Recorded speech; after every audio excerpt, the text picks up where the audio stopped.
Olá, pessoal, boa noite. Estamos mais uma vez aqui reunidos para iniciarmos mais um estudo nessa quarta-feira, dia 3 de setembro de 2020. Hoje, o tema que será objeto de nosso estudo será o capítulo que nós iremos falar hoje é o capítulo que é intitulado Lei de Justiça, de Amor e de Caridade, mas especificamente vamos falar sobre justiça e direitos naturais. Mas antes de nós iniciarmos nosso estudo na noite de hoje, sim, esse capítulo que eu informei, ele se encontra no Livro dos Espíritos, se iniciando na questão 873. Como já é de praxe, antes de nós iniciarmos o nosso estudo da noite de hoje, nós vamos fazer uma leitura do livro Vinha de Luz, escrito pelo nosso irmão Emmanuel, através da mediunidade de Chico Xavier. Vamos fazer nossa prece e, em seguida, nós iremos iniciar nosso estudo. Como sempre, é uma honra estarmos mais uma vez aqui, reunidos nesse estudo, que ocorre às quartas-feiras.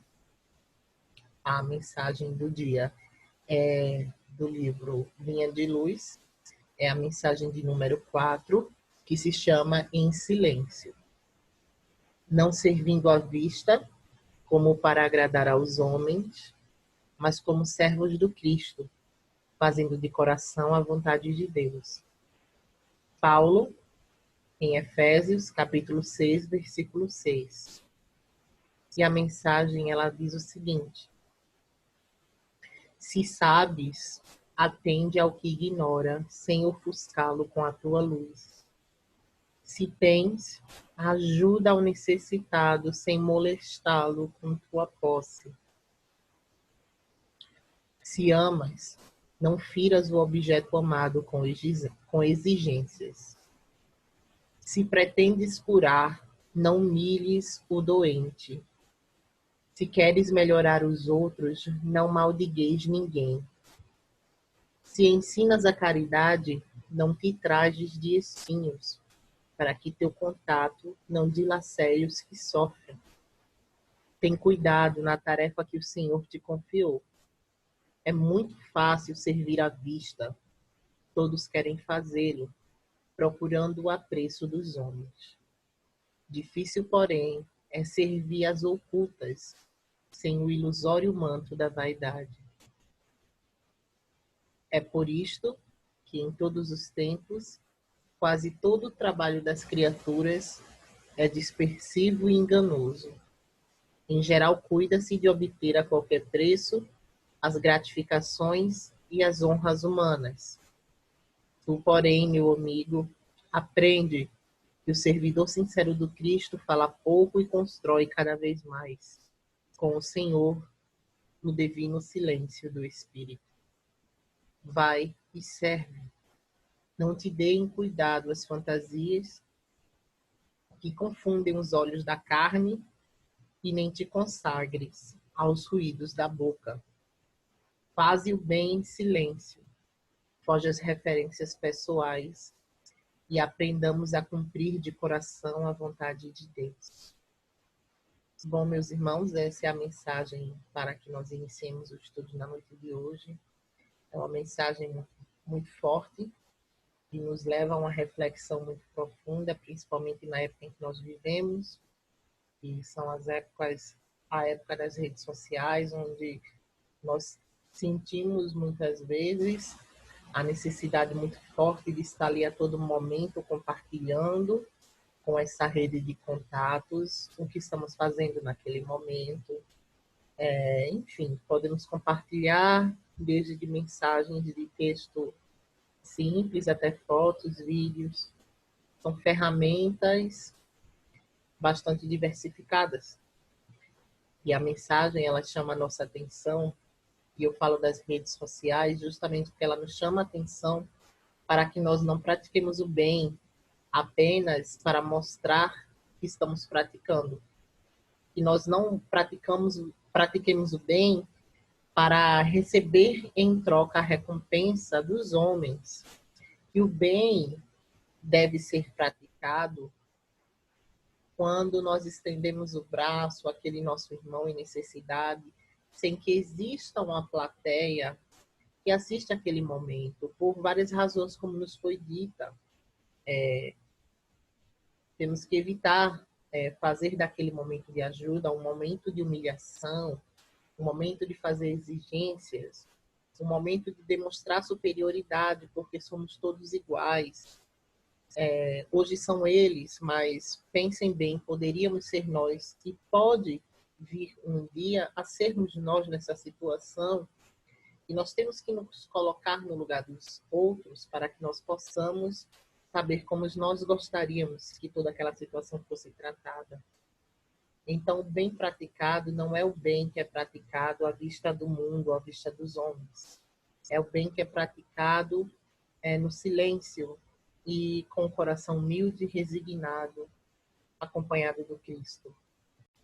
Então, que nós possamos refletir nessa mensagem inicial que nos foi ofertada e possamos, ao longo da semana, meditando, buscar, como sempre, introduzir esses novos conselhos, esses conceitos que nos são apresentados sempre.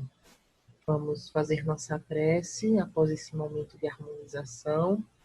Vamos fechar nossos olhos, elevar o pensamento ao alto, mentalizando Jesus. Senhor Deus Pai, de infinito amor, de infinita bondade, mais uma vez estamos reunidos para iniciarmos mais um estudo em Teu santo nome, te rogando, Pai, o concurso dos nossos amigos espirituais, para que possamos nesse momento ter nossas mentes dilatadas, abertas para receberem este novo conhecimento que aqui nessa noite nos será transmitido. Te rogamos também, Senhor, o concurso dos nossos amigos, para que possamos ser auxiliados nesse estudo, possamos ser inspirados e bem assistidos. Te rogamos, Pai, ainda que nesse momento, dentro dos nossos lares, possa se espalhar uma onda infinita de paz.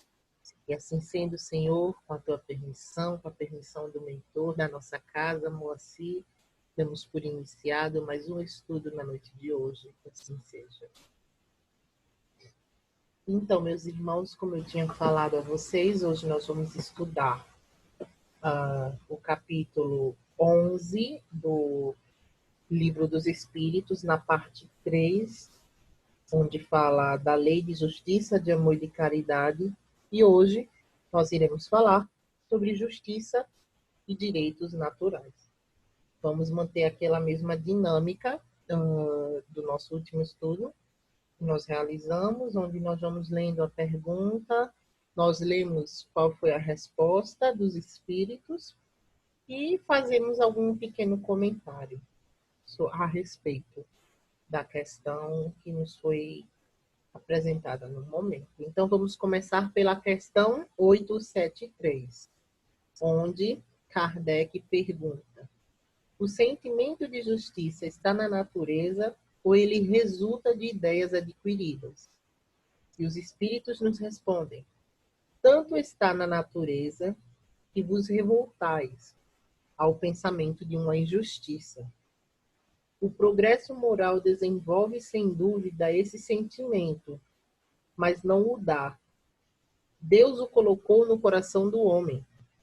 Eis porque encontrareis frequentemente entre os homens simples e primitivos noções mais exatas da justiça que entre os que têm muito saber.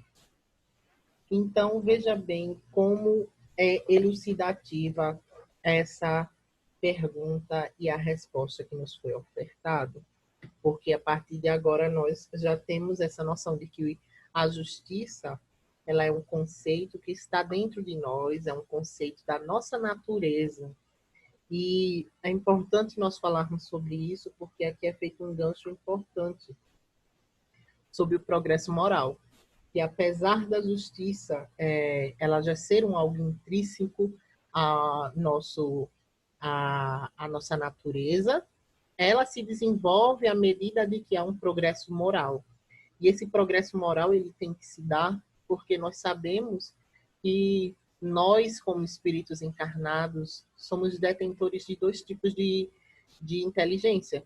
A inteligência material, que é essa inteligência que nos é dada de manipularmos os bens naturais que nos são ofertados, como nós fazemos hoje, de diversas formas. Na geração de energia, na produção de alimentos, nas áreas da medicina, da saúde, das leis, da filosofia, da sociologia. Então, esse nós consideramos, nós chamamos de inteligência material. Da mesma forma, existe o outro tipo de inteligência, que é a inteligência moral, que é uma inteligência que ela tem que caminhar junto com a inteligência material. E à medida que o espírito se depura, ambas as inteligências, elas avançam. E é importante ressaltar de que uma não pode avançar sem a outra. Elas podem até ir até determinado ponto de forma discrepante, mas vai chegar um momento em que, para que se avance num tipo de inteligência, por exemplo, alguém pode até evoluir muito e avançar muito, desenvolvendo sua inteligência material. Mas vai chegar um determinado momento que, para que essa pessoa ela avance, ela vá um passo a mais na inteligência material, ela vai ter que ter um certo grau desenvolvido de inteligência material. Então, vai se fazer preciso de que essa inteligência ela também se desenvolva. Existe um exemplo que é bastante, como eu posso dizer, ele é bastante presente na sociedade, que eu gosto muito de dar ele, né? Porque a gente já faz até um gancho com a história da humanidade. No fim da Primeira Guerra Mundial, depois de inúmeras atrocidades acontecidas na guerra, surgiu-se um órgão internacional que ficou conhecido como a Liga das Nações. Posteriormente, com o início da Primeira Guerra, com o início da Segunda Guerra Mundial, a Liga das Nações ela era o que nós podemos chamar de o germe, a semente do que viria a ser a ONU, porque é importante a gente ressaltar que a Liga das Nações, apesar de ser ali um conjunto de países, a primeira vez na história da humanidade em que vários países eles se juntavam para trabalhar ali num bem comum, a trabalhar num bem de globalização, num processo de integração do mundo, até como nós o conhecemos hoje, o mundo hoje ele é bastante integrado, e esse processo se inicia lá atrás, na nossa história. Então, apesar de se ter essa iniciativa, a Liga das Nações ela era um órgão que nós podemos dizer assim, politicamente ela era um órgão incompetente, ou seja, ela não tinha nem de longe o poder de influência e de tomada de decisões que a ONU possui hoje. Então, a Liga das Nações ela não foi capaz de prevenir, nós podemos dizer assim, o início da Segunda Guerra Mundial.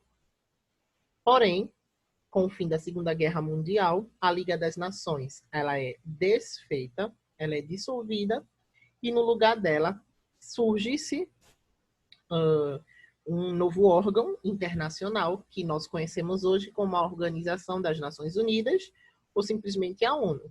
E junto com a chegada, com a criação da ONU, se foi desenvolvido um código de legislação internacional muito importante para a história da humanidade. Foi um avanço, é um marco na história dos direitos humanos. E como o próprio nome já diz, esse documento se chama a Declaração Universal dos Direitos Humanos. Foi um conjunto de leis internacionais que valoriza a vida humana, a dignidade humana, acima de tudo. Ou seja, vamos parar para analisar. Após épocas anos, décadas de atrocidade, de mortes, do uso da nossa inteligência material para o mal? Sim, porque foi durante a Primeira Guerra Mundial, entre a Primeira e a Segunda Guerra Mundial, que houve-se a descoberta. É um exemplo, vocês vão perceber, é um exemplo bastante recorrente, porque é um exemplo muito plausível e que mostra essa necessidade de nós avançarmos em ambas as inteligências. Então, veja bem, entre a Primeira e a Segunda Guerra Mundial, foi quando se foi descoberta a fissão do urânio, que a fissão do urânio, para quem não sabe, é um momento em que as partículas do urânio, ele é quebrado, ele é desfeito, e até nas suas fisões das suas micropartículas, que nós chamamos de átomos. Então, esses átomos são quebrados e nesse momento há-se uma geração de energia muito grande, muito forte. Para se ter uma noção, 1 grama de urânio, ele pode, em média, gerar energia para uma cidade do tamanho de São Paulo, de 2 horas de duração. Então, nós podemos ter a noção aí da quantidade de energia que se era gerada. E, enfim, nesse meio, houve-se a necessidade de criar uma bomba nuclear. Eu digo que houve-se uma necessidade porque existiam 2 lados na guerra. Um lado era chamado de um lado era o lado onde estavam os Estados Unidos e o outro lado, durante a Segunda Guerra, era o lado da Alemanha.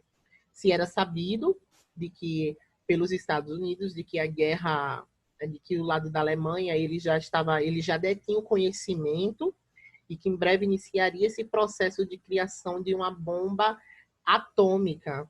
Então, visto isso, existe até um relato, um livro escrito pelo criador da bomba atômica, onde ele diz: ali o que nós tínhamos diante de nós era uma escolha a ser feita. Se nós não usássemos esse conhecimento que nós tínhamos a respeito da fissão do urânio para criar uma bomba e usar contra eles, eles fariam contra nós. Então, era nós ou eles. Então, nós tomamos a iniciativa e utilizamos. Não é à toa que pouco tempo depois que a bomba foi descoberta, ela não tinha sido testada, não se sabia qual era o resultado do uso dessa bomba em humanos. Para quem não sabe, a bomba atômica ela é uma bomba radioativa. Então, não se sabia quais eram os efeitos que se teria em humanos.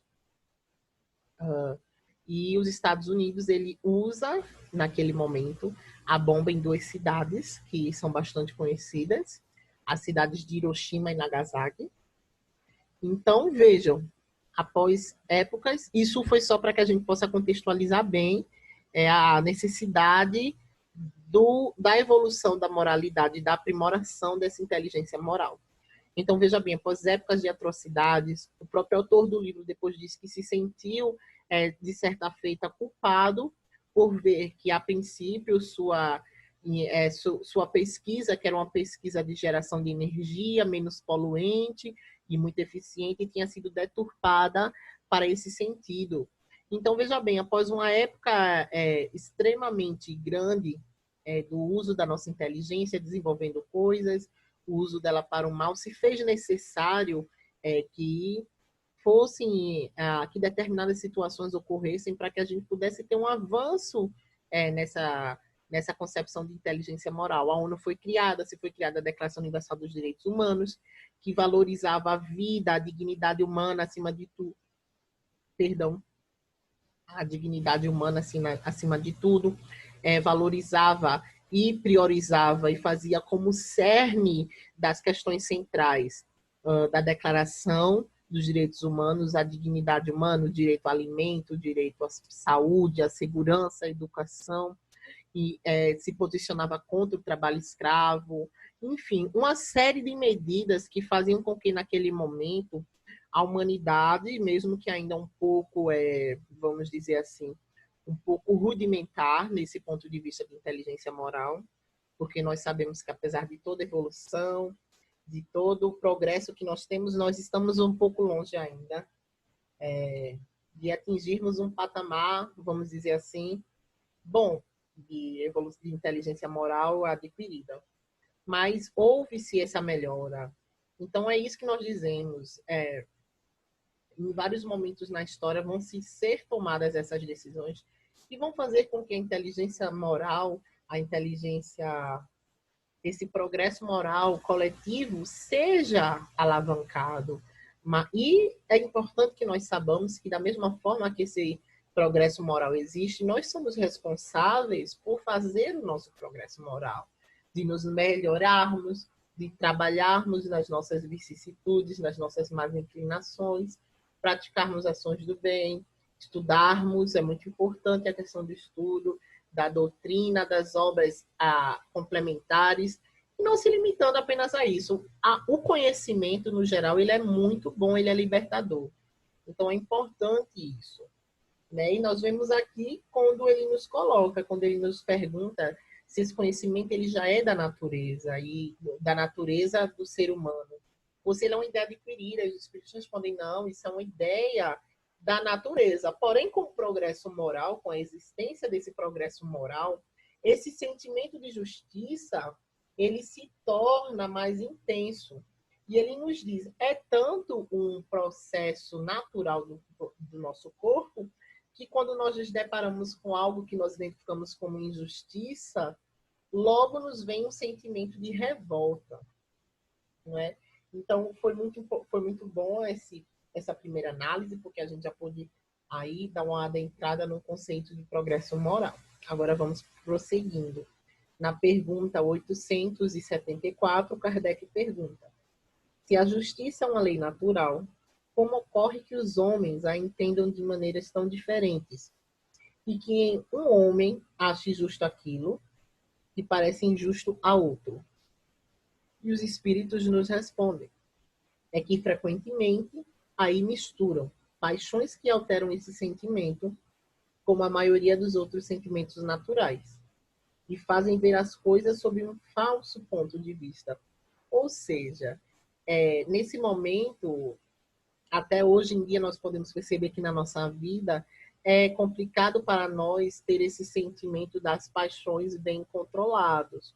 Então, às vezes, nós estamos num momento onde o que se requer de nós é um conhecimento, é um uso técnico de determinados conceitos, e nós nos encontramos, às vezes, incapazes de aplicar apenas um conhecimento técnico. Nós acabamos colocando nossas paixões, nossos sentimentos, o que não é uma coisa muito boa, porque aquilo acaba tirando esse viés de parcialidade, acaba adicionando a isso um viés de parcialidade, né? Quando nós acabamos que nos afinizamos por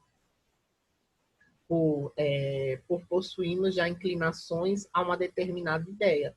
Então, ele nos elucida aqui que essa discrepância no que é justiça, nessa lei natural, existe entre os homens por conta disso, porque nós colocamos, às vezes, nossas paixões, nossas inclinações dentro daquele conceito e acabamos deturpando essa lei, né, natural, que é a lei de justiça. Então, dando prosseguimento aqui, na pergunta 875, Kardec pergunta: como pode se definir a justiça? E os espíritos respondem: a justiça consiste no respeito ao direito de cada um. E nós, quando paramos assim a ouvir, é uma elucidação muito clara, e quando nós paramos para ouvir essa definição de justiça, e quando fazemos uma análise do nosso cotidiano, da nossa sociedade, nós vemos que isso nem sempre está em prática, não é? É muito difícil ainda para todos nós respeitarmos o direito do outro. Nós queremos sempre ser respeitados primeiro. Nós temos a síndrome do primeiro. Nós temos que sempre sermos os primeiros a ser respeitados, a receber amor, a receber um pedido de perdão. Então, nós temos essa síndrome do primeiro. Nós nunca queremos ser a pessoa a dar o primeiro passo. Porque, veja, a partir do momento que esse conhecimento aqui ele me é facilitado, e eu tenho plena convicção de que esse conceito de justiça é um conceito de que se existe um respeito mútuo de direitos, eu não posso mais estar em falta com esse conceito, porque eu não estou mais na ignorância, eu, a partir de agora eu sei o que é o correto a se fazer. Então, por isso que nós demos bastante. É necessário que nós demos o primeiro passo. Então, nós temos que começar a praticar esse conceito de justiça, temos que respeitar o direito aos outros, o direito dos outros. Assim como eu tenho meus direitos, você que está me assistindo de casa tem, e nós queremos que os nossos direitos sejam respeitados. O que são esses direitos, Júlio? Nós podemos falar de muitos, de vários direitos. É o meu direito à privacidade, é o meu direito ao sossego, é o meu direito a respeito, é o meu direito à moradia, a alimento, é o meu direito a uma saúde justa, a uma segurança. Então, se eu tenho esses direitos e existe um terceiro que está se violando, nós estamos em falta com esse conceito de justiça. Certo? E Kardec ainda pergunta na mesma questão: o que determina esses direitos? E os espíritos respondem: a lei humana e a lei natural. Tendo os homens feito leis apropriadas aos seus costumes e ao seu caráter, essas leis estabeleceram direitos que puderam variar com o progresso dos conhecimentos. Vede se vossas leis de hoje, sem serem perfeitas, consagram os mesmos direitos da Idade Média. Esses direitos antiquados que vos parecem monstruosos pareciam justos e naturais naquela época. O direito estabelecido pelos homens, portanto, não está sempre conforme à justiça. Aliás, ele não regula senão certas relações sociais, enquanto que na vida particular há uma imensidade de atos que são unicamente da alçada do tribunal da consciência. Então, veja, aqui se há uma corroboração exatamente do que nós estamos falando, do que nós estávamos falando. Além de se existir o vamos dizer assim, a coordenância das leis naturais, existe aí uma coordenância das leis do homem, que vai variar, nesse caso da lei dos homens, da época em que estamos vivendo. Ele dá aqui o exemplo da Idade Média, e nos pede que nós fazemos uma avaliação dessas leis, que nós provavelmente vamos achar arcaicas, retrógradas, da mesma forma que se nós formos pegar as leis da era do tempo de Moisés, nós vamos achar que são um conjunto de leis que, aplicado a essa sociedade atual, são absurdas, como o Código de como algumas leis, como a lei do olho por olho, dente por dente, e que nos diz que se você vem, por exemplo, dando um exemplo aqui, se você vem e arranca um braço meu, por essa lei eu tenho o direito de arrancar seu braço. Então, veja, se você vem e mata a minha esposa, eu tenho o direito de matar a sua esposa. Então, se nós parando hoje, enquanto uma sociedade que somos tida como uma sociedade moderna, nós vamos achar isso totalmente absurdo, fora de proporções, porque hoje nós temos um código de leis humanas que são adaptados para o nosso progresso, onde se há, no caso do Brasil, um código de processo penal que garante a todos os cidadãos um julgamento justo, da mesma forma que existe uma carta constituinte que assegura aos seus cidadãos uma quantidade de direitos, mas também nos dá uma quantidade de deveres que nós temos que cumprir para podermos estarmos habilitados a receber esses direitos. E é feito isso aqui, nós temos direito à privacidade, ao respeito, temos o direito à moradia, à alimentação, à saúde e à segurança, então esses direitos têm que ser assegurados. E eu, como parte da sociedade, eu tenho que contribuir com a minha parte. E qual é a minha parte, Júlia? A parte do indivíduo, a parte do ser social nesse processo. Eu tenho que respeitar o direito do meu irmão, do meu vizinho, à privacidade, tenho que dar o devido respeito a ele, o respeito social. Eu quero tratá-lo como eu quero ser tratado. Nós temos que desenvolver aí um conceito de empatia, que é nos colocarmos no lugar do outro, é tratarmos ele como nós gostaríamos de ser tratado. Temos que ter uma série de respeitos, vamos dizer assim, nos podar, nos trabalhar para que nós possamos estar habilitados a uma vida em sociedade. Para que nós estejamos habilitados para uma vida em sociedade, nós temos que estar em conformância, não apenas com essa lei nominal, esse código de leis que vai ditar, como ele diz aqui, esse código de leis humanas, ele nada mais faz do que ditar uma conduta. É isso que o conjunto de leis, Constituição Federal, Código Civil, Código Processual Penal, Estatuto da Criança e do Adolescente, Estatuto do Idoso, todo esse conjunto de mecanismo, ele existe com essa função de ditar como vai se dar essa vida em sociedade. Ela vem dizer aqui o que nós podemos e o que nós não podemos e quais são as consequências imediatas das violações. Então, além de nós sabermos que vai se existir uma violação das leis nominais, nós temos que ter a capacidade de saber que nós vamos, por consequência, a partir do momento que nós somos detentores desse conhecimento, se nós estamos com falta, se nós não respeitamos esse conceito de justiça, nós também vamos estar em falta com a providência divina. E quando nós estamos em falta, nós temos que, em algum determinado momento, reparar essa falta. Então, é importante que nós estejamos atentos a isso.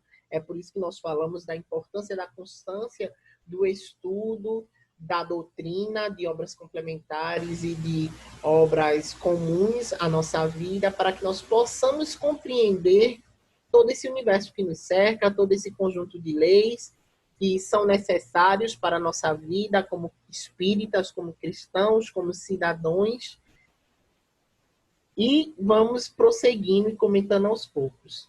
Na pergunta 876, fora do direito consagrado pela lei humana, qual é a base da justiça fundada sobre a lei natural? E os espíritos respondem: o Cristo vô-la deu. Desejai para os outros o que querieis para vós mesmos. Deus colocou no coração do homem a regra de toda verdadeira justiça, pelo desejo de fazer em relação ao seu semelhante. Não, perdão. Deus colocou no coração do homem a regra de toda verdadeira justiça, pelo desejo de cada um de ver respeitar seus direitos. Na incerteza do que deve fazer em relação ao seu semelhante em uma dada circunstância, o homem se pergunta como ele desejaria que se fizesse para com ele em circunstância semelhante. Deus não poderia dar-lhe um guia mais seguro que a sua própria consciência. E aqui embaixo existe um comentário de Kardec. Vamos fazer a leitura também antes de comentarmos. O critério da verdadeira justiça é, com efeito, desejar para os outros o que se desejaria para si mesmo, e não de desejar para si o que desejaria para os outros. O que não é a mesma coisa, como não é natural querer o mal para si, tomando seu desejo pessoal por modelo ou ponto de vista. Se está certo de não se desejar jamais senão o bem para o seu próximo. Em todos os tempos e em todas as crenças, o homem tem sempre procurado fazer prevalecer o seu direito pessoal. O sublime da religião cristã tem sido de tomar o direito pessoal por base do direito do próximo. É justamente o que nós estávamos comentando, essa capacidade de empatia, de nos colocarmos no lugar do próximo. Não basta que nós vamos, não é necessário que nós peguemos um caminho muito longe para exemplificar isso.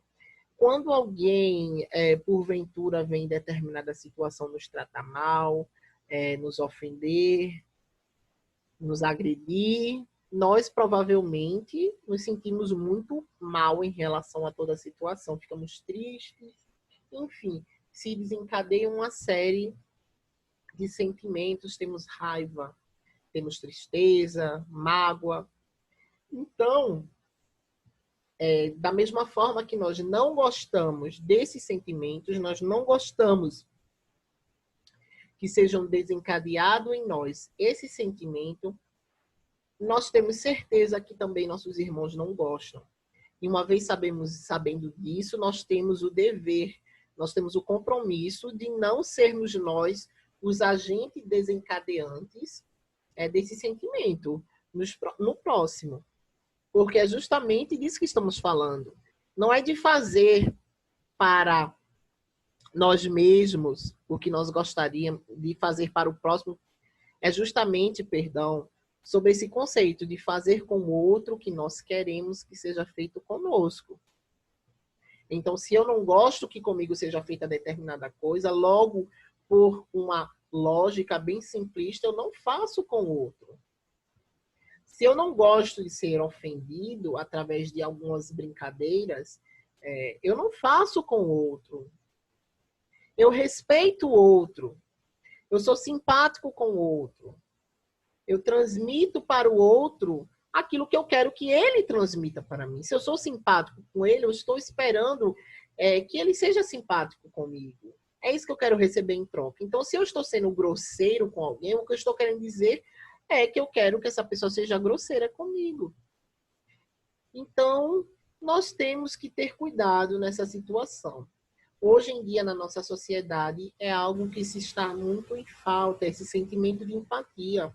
E cada vez mais a gente ouve falar da empatia, mas a gente tem que entender que só teoria, só o falar, não basta às vezes, a gente tem que colocar em prática.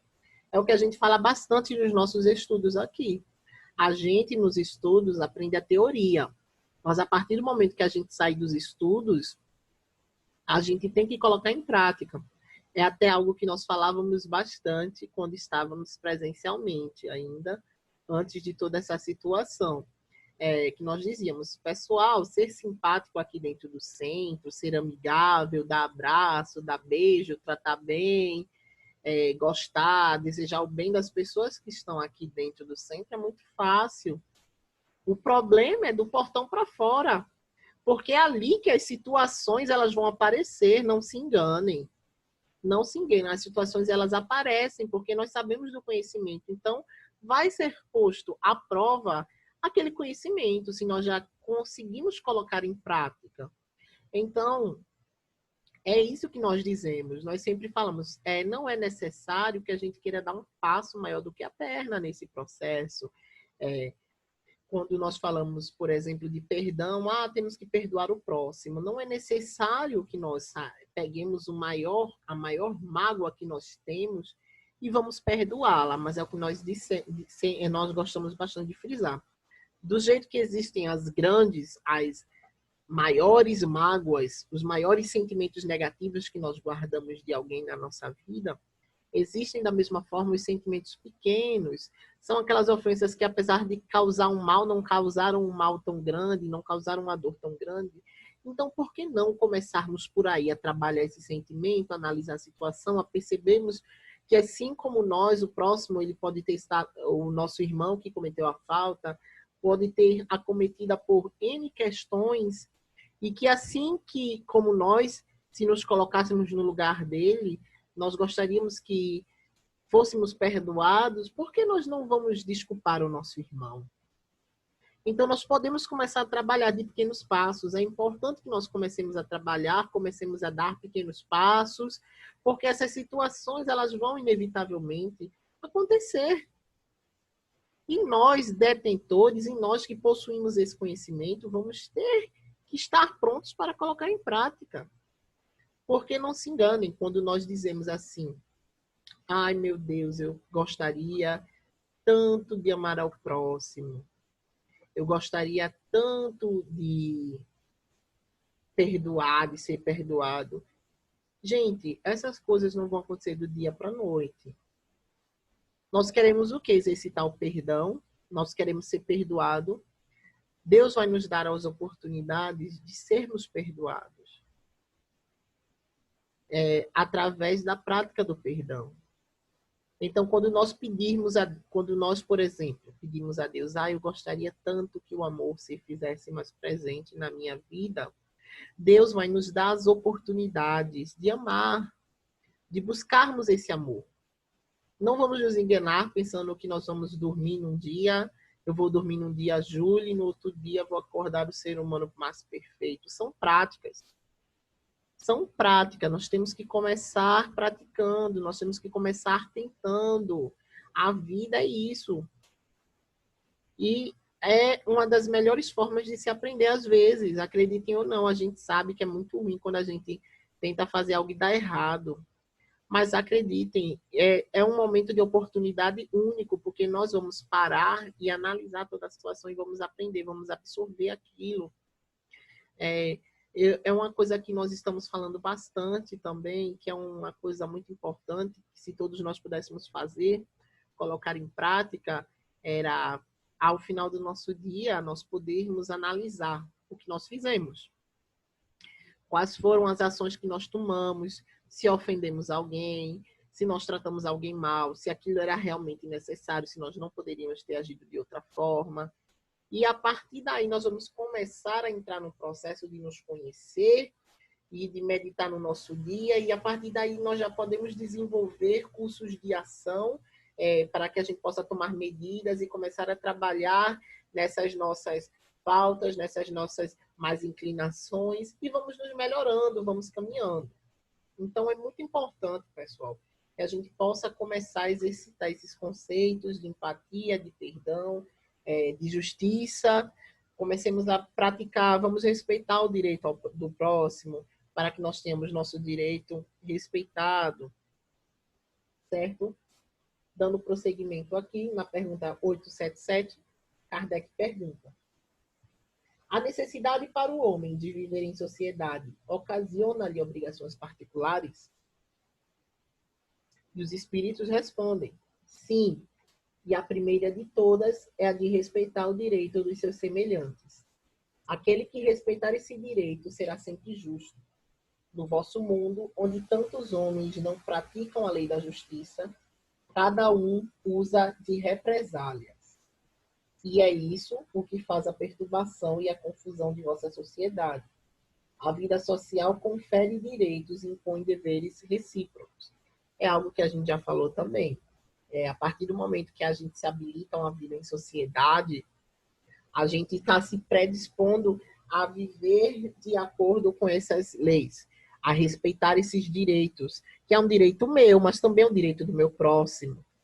Então, nós também assumimos esse compromisso de praticar esses deveres que nós temos nessa vida em sociedade.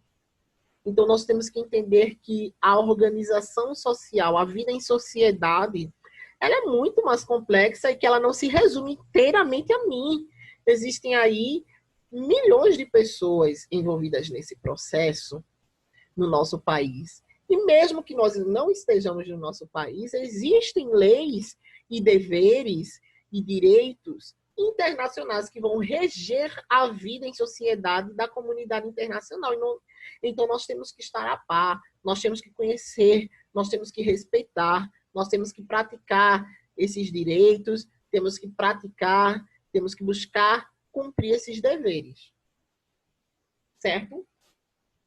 Na pergunta 878, os espíritos Kardec perguntam: podendo o homem se iludir sobre a extensão dos seus direitos, o que pode fazer-lhe conhecer o limite? E os espíritos respondem: o limite do direito que reconhece ao seu semelhante em relação a ele, na mesma circunstância e reciprocamente. É justamente aqui, mais uma vez, a capacidade que nós temos de nos colocarmos no lugar do próximo. Então, nós não podemos ter uma visão distorcida de até onde vai esses direitos ou de até onde vem. Porque se isso ocorrer, só basta que nós tomemos como medida nós e o próximo. E Kardec, ainda no mesmo item, na mesma pergunta, ele faz mais outra indagação. Mas, se cada um se atribui os direitos de seu semelhante, o que se torna a subordinação para com seus superiores? Não é a anarquia de todos os poderes? E os espíritos respondem: os direitos naturais são os mesmos para todos os homens, desde o menor até o maior. Deus não fez uns de um limo mais puro que os outros, e todos são iguais diante dele. esses direitos são eternos. Os que o homem estabeleceu perecem com as suas instituições. De resto, cada um percebe bem sua força ou sua fraqueza, e saberá ter sempre uma espécie de deferência para aquele que a mereça pela sua virtude e sabedoria. É importante destacar isso, a fim de que aqueles que se creem superiores conheçam seus deveres para merecer essa deferência. A subordinação não estará comprometida quando a autoridade for dada à sabedoria. Ou seja, aqui, mais uma vez, ele faz uma discrepância, ele faz uma divisão dos direitos naturais e dos direitos hominais, que são aqueles criados pelos homens. Ele diz aqui, olha, existem os direitos naturais e existem os direitos do homem. E que os direitos naturais, eles são eternos. E ele iguala todos os homens perante Deus. Os direitos hominais, eles vão perecer com as suas instituições. Ou seja, é o que a gente já falou no início do estudo. Esses direitos, eles se adequam de acordo com a sociedade, como está o grau de intelecto dessa sociedade desenvolvida, quais são as necessidades dessa sociedade. Porque, como nós falamos, na época de Moisés, como se existia um povo bastante bárbaro, que tinha seus instintos animalescos bem aflorados, bem desenvolvidos, bem aguçados, se foi necessário que naquele momento se apresentasse um código de leis, né, que freasse esses instintos. Mas com o passar dos tempos, a sociedade foi mudando, as necessidades foram se alterando e foram surgindo novos tipos diferentes de leis que foram se adequando às diferentes sociedades que compunham aquela época. Na questão, para a gente finalizar, 879, Kardec pergunta: qual seria o caráter do homem que praticasse a justiça em toda a sua pureza? E os espíritos nos respondem: o verdadeiro justo. Opa, oi, pessoal, voltamos. Então, tivemos um probleminha aqui, a sala saiu. A sala saiu por um momento, mas voltamos. Vamos lá. Qual seria, repetindo, né, a pergunta 879, qual seria o caráter do homem que praticasse a justiça em toda a sua pureza? E os espíritos respondem: o verdadeiro justo, a exemplo de Jesus, porque praticaria também o amor do próximo e a caridade, sem os quais não haveria a verdadeira justiça. Ou seja, essa última questão, essa última pergunta desse item da justiça, ela vem para coroar e nos dizer que a justiça ela não é um conceito isolado, que ela precisa estar em harmonia com várias outras definições e práticas, como o amor do próximo e a caridade. E não poderia haver exemplo melhor para nos dizer o que é um exemplo de um homem, de um ser verdadeiramente justo, que sempre amou o próximo e sempre praticou a caridade. Esse que foi o maior ensinamento que ele nos deixou: o amor ao próximo e a prática da caridade. Então, sempre que nos encontremos em necessidade de saber qual o curso certo a se tomar, não hesitemos em pensar como Jesus agiria nessa situação. E nós vamos ter, em parte, a resposta. Porque sabemos que o Mestre veio como nosso guia e modelo, e que é importante que possamos seguir os seus passos, mesmo que seja dando um pequeno passo a cada dia, mas sempre caminhando, saindo desse estado, vamos dizer assim, de ignorância a um estado de iluminação. Então, meus irmãos, já excedemos até um pouco o nosso tempo, mas antes de fazermos a nossa prece, como já é também uma praxe aqui nos encontros comigo, eu gostaria de deixar uma mensagem para que nós possamos finalizar este momento. É uma mensagem do nosso irmão Chico Xavier, que do qual o título é Para Todos os Males só existe um medicamento de eficiência comprovada.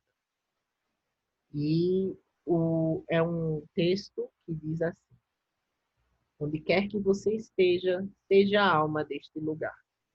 Discutir não alimenta, reclamar não resolve. Revolta não auxilia. Desespero não ilumina. Tristeza não leva a nada. Lágrima não substitui suor. Irritação intoxica. Deserção agrava. Calúnia responde sempre com o pior. Para todos os males, só existe um medicamento de eficiência comprovada. Continuar na paz, compreendendo, ajudando, aguardando o concurso sábio do tempo, na certeza de que o que não for bom para os outros não será bom para nós. Pessoas feridas ferem pessoas. Pessoas curadas curam pessoas. Pessoas amadas amam pessoas. Pessoas transformadas transformam pessoas. Pessoas chatas chateiam pessoas. Pessoas amarguradas amarguram pessoas. Pessoas santificadas santificam pessoas. Quem eu sou interfere diretamente naqueles que estão ao meu redor. Acorde, se cubra de gratidão, se encha de amor e recomece. O que for bênção para a sua vida, Deus te entregará. E o que não for, Ele te livrará. Um dia bonito nem sempre é um dia de sol, mas com certeza é um dia de paz. E, meus irmãos, a reflexão que fica é quem nós queremos ser. De que tipo de pessoas nós queremos estar cercados? Quem são essas pessoas que queremos ter ao nosso redor? Nos lembremos de que pensamento atrai pensamento. Vibremos sempre na luz e no amor do Cristo, seguindo seus passos. Agora eu os convido aos que se sentirem à vontade, fecharem os olhos e se juntar mais uma vez a nós em prece. Senhor Deus Pai, de infinita amor, de infinita bondade, gratos estamos por poder finalizar mais um estudo, cheios da certeza de que fomos plenamente auxiliados pelos nossos irmãos, plenos da certeza de que todo esse emaranhado de fluidos que jorram dos laboratórios divinos puderam, neste momento, adentrar nosso lar e se fazer morada, e pôde, Senhor, essa paz se expandir por todo o nosso globo, despejando tuas bênçãos misericordiais, fécondas e infinitas. E pedimos pelos nossos irmãos em ruas, pelos nossos irmãos em hospitais, pelos nossos irmãos nos presídios e pelos nossos irmãos que a todo momento desencarnam ao redor do nosso globo, para que todos possamos contar, Senhor, com o teu amor, com a tua divina providência e com o auxílio dos nossos irmãos espirituais. Te rogamos também, Pai, que hoje, ao repousarmos nossa cabeça para dormir, possamos sentir a paz e o amor que são naturais deste tipo de momento. E assim, Senhor, com o coração cheio de gratidão, cheio de alegria, e damos por finalizado mais um estudo do nosso centro na noite desta quarta-feira. E é assim, com a tua permissão, com a permissão do nosso guia e mentor, que nós terminamos esse momento dizendo graças a Deus. Então, meus irmãos, muito obrigado. Tchau, tchau. Até a próxima.